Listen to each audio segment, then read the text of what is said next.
अपने पसंदीदा शो के फुल एपिसोड देखने के लिए अभी डाउनलोड करें दंगल प्ले ऐप।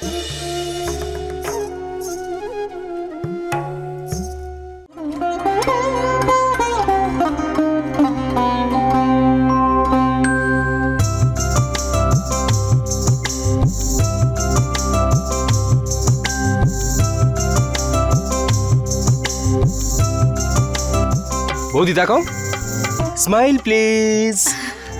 মাই গড, জ্যোতি এসব তুমি করলে? বৌদি সকাল থেকে উঠে কাজ করছে, আমাকে তো হাত লাগাতেও দেয়নি, সব একা একা করেছে। এই যে এটাও নিয়ে নিল। I am impressed. আপনারা একবার দেখে নিন না, আমি কোনো ভুল করিনি তো? একেবারে নয়, এত নিষ্ঠা ভরে কাজ করেছো, কখনো ভুল হতে পারে? আচ্ছা মা, তুমি আমাদের ডেকে নিতে পারতে সাহায্য করার জন্য। আপনারা তো সারা দিন দুজনে কাজ করেন, আমি বাইরের কাজের জন্য ঘরের কাজ দেখতে পারি না। আজকে ছুটি ছিল, সেই জন্য ভাবলাম সব কাজ আমিই করে নিই। থ্যাঙ্ক গড তুমি এটা অনুভব করেছো যে এই বাড়িতে তোমার কতটা প্রয়োজন। কিন্তু একই দিনে বৌমার দায়িত্ব পালন করে আমাদের মন জয় করতে চাও নাকি? কিন্তু আমি খুব খুশি, কারণ বাড়িতে যখনই কোনো উৎসব হয় তখন আমি খুব খুশি হই। জিজ্ঞেস করো কেন? কারণ আনলিমিটেড মিষ্টি পাওয়া যায়, অনেক রকম খাবার পাওয়া যায়। হ্যাঁ হ্যাঁ দাদা, ছেলে মানুষই একটু কম, আর ডায়াবেটিসের খেয়াল রাখুন আপনি। হ্যাঁ, সকাল থেকে কিচ্ছু খাননি, সুগার ফল করবে। চলুন খেয়ে নেবেন। জ্যোতি এসো, তুমিও খেয়ে নেবে। ছোট মা, আজ আমার ব্রত আছে। আচ্ছা ঠিক আছে, ফল তো খেতে পারো, কিন্তু খালি পেটে থাকবে না মা, তোমার শরীর কিন্তু ঠিক নেই।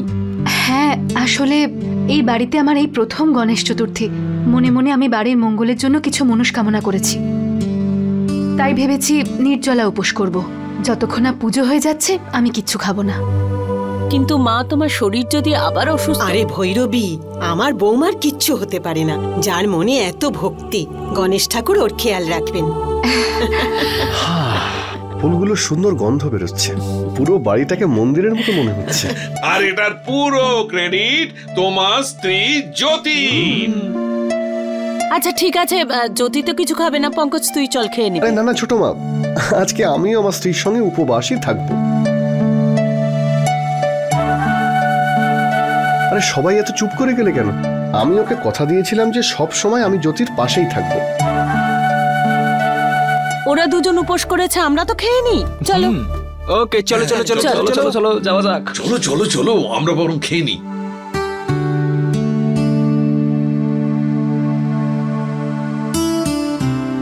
Thank you. তোমারও কোনো ইচ্ছে আছে বুঝি?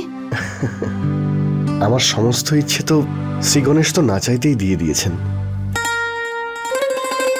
ব্যাস, আমার একটাই প্রার্থনা যে তোমার যেন সব ইচ্ছে পূরণ হয়। আরে হ্যাঁ, সন্দীপ ফোন করেছিল, তোমার সঙ্গে কিছু কথা বলতে চাই। তোমার ফোন বেডরুমেই ছিল, তাই আমি ধরেছিলাম। এই নাও, কথা বলে নাও।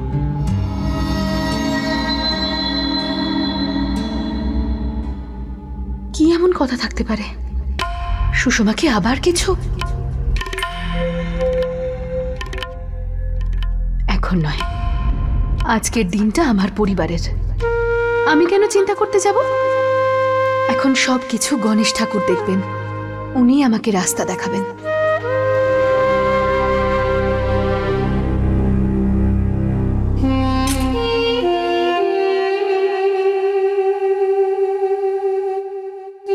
তুমি কি আমাকে গরু ছাগল ভেবেছো নাকি যে আমার সামনে এগুলো সব রেখেছো? না, ভালো ছিল, একটু দামি, তাও নিয়ে এসেছি আমি। আচ্ছা সুষমা, তোমার মাথার মধ্যে কি রয়েছেটা কি? হ্যাঁ, সকাল সকাল এই সব খাবো আমি? যাও কিছু তৈরি করে নিয়ে এসো। আসলে আজ আমি বাড়িতে পুজো করব ভেবেছি, তাই পুজোর পরেই আমি রান্না করতে পারবো। আর এখন যদি রান্না করতে যাই তাহলে পুজোর সময় চলে যাবে। আচ্ছা, মানে আমার থেকে বেশি ওনার চিন্তা তোমার?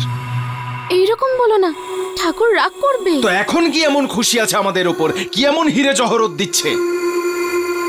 যাও কিছু বানিয়ে আনো আমার জন্য।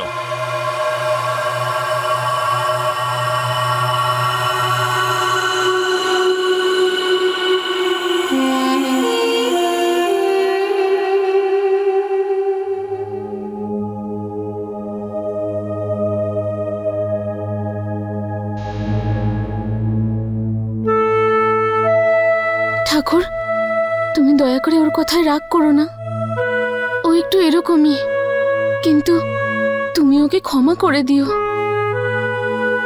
আমি কিছুক্ষণের মধ্যেই আসছি, তুমি রাগ করো না ঠাকুর। আর এটা কে কে? মিস্টার শর্মা। হ্যাঁ, শর্মা শর্মা, হ্যাঁ শর্মা ভাই, এরা সবাই তো আসছে।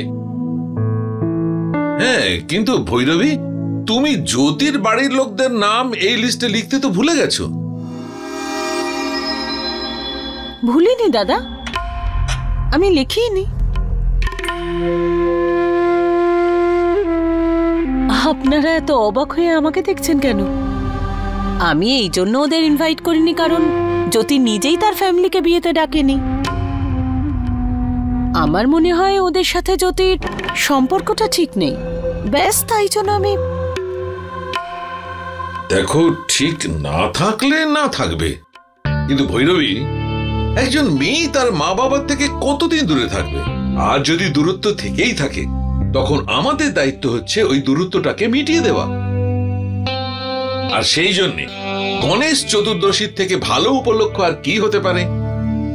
সিদ্ধিদাতা গণেশের কৃপা হলে গন্ডগোল যতটুকু তখনও অবশিষ্ট থাকবে মিটে যাবে। হ্যাঁ ভৈরবী, একজন মেয়ে হওয়ার কারণে আমি এই ব্যাপারটা খুব ভালো করে বুঝতে পারছি। বাপের বাড়িই হয়। বিয়ের পরে স্বামীর সাথে শ্বশুর বাড়িতে যত বছরই থাকুক না কেন, কিন্তু নিজের বাড়ি, যেখানে বাবা মা ভাই বোন সবাই একসাথে থাকে, যেখানে তার ছোটবেলা কেটেছে, এমন একটা বাড়িতে যেখানে সে নির্দ্বিধায় যাতায়াত করতে পারে, নিজের মনের কথা অনায়াসে বলতে পারে। ঈশ্বর যেন কোনো মেয়ের কাছ থেকে তার বাপের বাড়িকে কেড়ে না নেয়। My Begum is absolutely right. একটা কাজ করো, তুমি ফোন করে রেখে নাও। শোনো, জ্যোতিকে এই ব্যাপারে কিচ্ছু জানাবে না, এটা ওর জন্য সারপ্রাইজ থাকবে। কেমন লাগলো আমার আইডিয়াটা? তোমার আইডিয়া তো সবসময় ভালো হয়। আরে আমি তো বরাবরই গ্রেট। তুমি বরং ফোন করে ওদের সবাইকে ডেকে নাও, কমল বাবুকে, ওনার স্ত্রী পদ্মা দেবীকে, আর ওই যে ওনার মাকেও। আর এই ছোট মেয়েটা কি নাম জানো? ওই সুধা।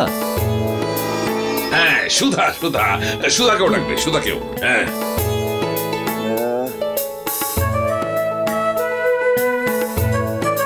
জেঠিমা। উদয়, আরে আরে তুমি ওখানে কি করছো ফোনের কাছে? তুমি কি ফোনে ওদের সঙ্গে কোনো কথা বলবে? না জেঠুমনি, আমি তো শুধু।